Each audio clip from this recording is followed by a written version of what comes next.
Aortic valve. The aortic valve is a valve in the heart between the left ventricle, the main pumping chamber, and the aorta, the blood vessel responsible for transporting blood to all parts of the body.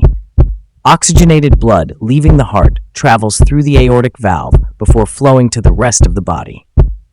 Aortic stenosis.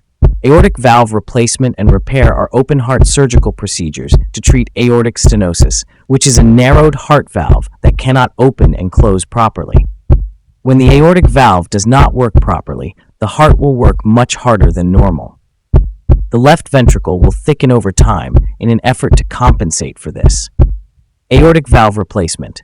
The damaged aortic valve may be repaired or replaced depending on the severity of the aortic disease, the structure of the heart, age, and the diagnostic test results. Once the heart is accessed and connected to a heart-lung machine, the surgeon will either replace or repair the aortic valve.